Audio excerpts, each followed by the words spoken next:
Hello guys, welcome to my channel Bithika Assam kitchen. আমার আজকের recipe সর্ষে ফুলের ভর্তা। তো চলো আমি তোমাদের দেখাবো সর্ষে ফুলের ভর্তা করতে কী কী উপকরণ আমি নিয়েছি।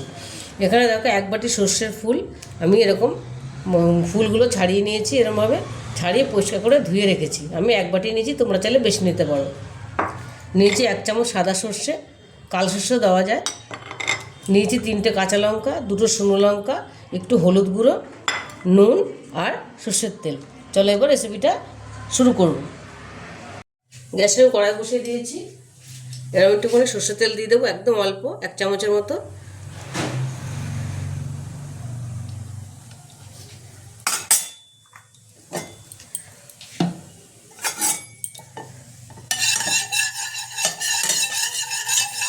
এবার দিয়ে দেবো আমি শুকনো লঙ্কাটা।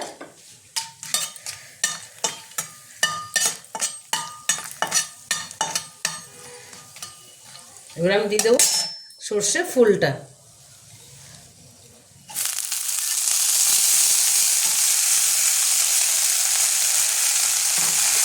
দিয়ে 3টে কাঁচা লঙ্কা। এটা একটু ঝাল ঝাল ভালো লাগে যেহেতু ভর্তা। দিয়ে দেবো নুন, পরিমাণ মতো নুন দিয়ে দিলাম। আর দিয়ে দেবো এই হলুদটা।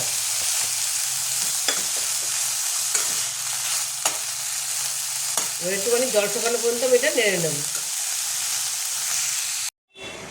সর্ষে ফুলটা দেখো আমি শুকিয়ে নিয়েছি, ভালো করে নেড়ে নিয়েছি। এইটুকু হয়েছে আমার। তোমরা একটু বেশি করে ফুল নেবে, যেহেতু ফুল একদমই কম হয়ে গেছে। এটা আমি এখন শিলনোড়ায় বেটে নেব। সর্ষেটা আমি শিলনোড়ায় দিয়ে দিয়েছি, সাদা সর্ষেটা। এবার আমি এর মধ্যে সর্ষে ফুলটা দিয়ে একসাথে এটা আমি বাটবো। এবার এটা আমি ফুলটা বেটে নেব। তোমরা চাইলে মিক্সিতেও বাটতে পারো, শিলনোড়ায় বাটলে বেশি ভালো লাগে খেতে। ফুলটা আমি খুব ভালো করে মিহি করে নিয়েছি। এবারে আমি এদের একটু সর্ষের তেল দিয়ে দেবো। সর্ষের তেলটা দিলে খেতে আরও ভালো লাগবে। তোমরা যদি মিক্সিতে বাটো তাহলে তেলটা দিয়েই তোমরা বাটবে। এরকম একটু তেল দিয়ে দিলাম। তেলটা দিয়ে একটুখানি এটা মিশিয়ে নেব।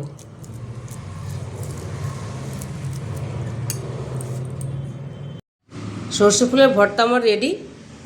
আমি প্লেটিং করে নিয়েছি।